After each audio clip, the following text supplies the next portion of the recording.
I first arrived in Korea as a foreign correspondent in 2009. I was writing for Time magazine back then, and then I became a correspondent at The Economist. I was covering all of Asia. I was basically an Asia correspondent for some of these magazines. And I became fascinated with Korea in particular at that time because it was this peninsula that was not very vastly populated, not really that big in world affairs, that had emerged from poverty. And yet, Korea, on both sides of the 38th parallel, North Korea, South Korea, they both had this outsized influence on the world.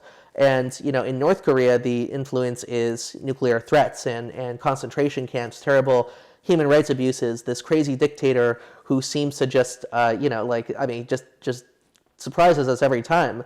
And I became equally fascinated with South Korea because I found that, I traveled to North Korea. I would go to North Korea. I would go to the DMZ that separates the two Koreas. And whenever I returned to South Korea, I just found the gap just so fascinating that, I felt like I was stepping into a different dimension or a universe after returning from North Korea to South.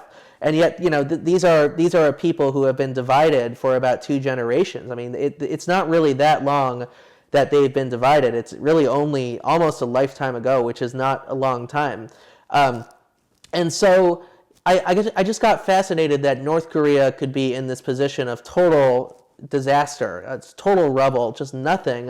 And then meanwhile, South Korea is emerging globally as this major cultural force in the world just around then when I arrived. This was when K-pop was hitting the world by storm, when you had people like Super Junior, there were Korean film, Park Chan-wook, there was Old Boy, Snowpiercer by Bong Joon-ho, a number of Korean films were just starting to sweep the cinematic world, were winning at cinematic festivals around the world.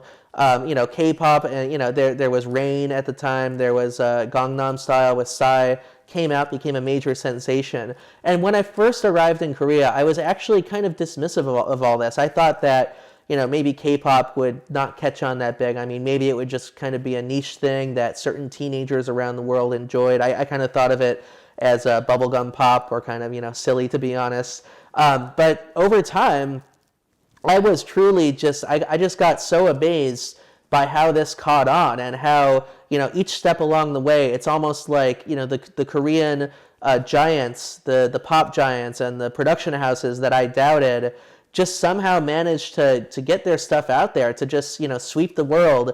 And I think that the final success in this was, for K-pop, it was BTS. And I'm just in awe at how BTS just has managed to do what it's done.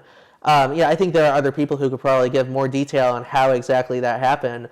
But it's just, Korea never ceases to amaze me, just how its food, its culture, its pop music, its film gets out there. And there also recently, there was the case of Parasite, which was produced by one of the heiresses to the Samsung empire, a woman named Mickey Lee, who mostly works out of California, but she runs the wildly successful CJ Entertainment. She was somebody, and I wrote about her in depth in my book. She was somebody who had this vision almost 30 years ago that she wanted to make Korea a cultural and cinematic powerhouse around the world. She wanted Korea to be respected in the same way Japanese pop culture was respected, and maybe even American Hollywood movies and Hollywood pop culture. And so she set out to build CJ. She made a deal with Steven Spielberg. It was a $300 million deal to get a stake in DreamWorks, and she used this business deal to get access to DreamWorks. She sent her filmmakers to study with Spielberg. Her animators studied with the DreamWorks team. It was 3 men, Spielberg and Katzenberg and one other guy. And because of this intense work ethic and this desire to make Korea great, this entrenched nationalism, she managed to produce one of Korea's first big blockbusters, which was a film called JSA. And JSA was a movie, it means Joint Security Area. This is the part of the DMZ where the 2 North Korean and the South Korean soldiers face each other, at this area. And it's a film about a mysterious murder that happens at the DMZ while a group of North Korean and South Korean soldiers are secretly befriending each other. This was, I would say, the film that put Korean pop culture on the map. And from there, it was just a never-ending build-up. I mean, it was there was the Winter Sonata, a big TV show that was popular around then. There was Old Boy by Park Chan-wook.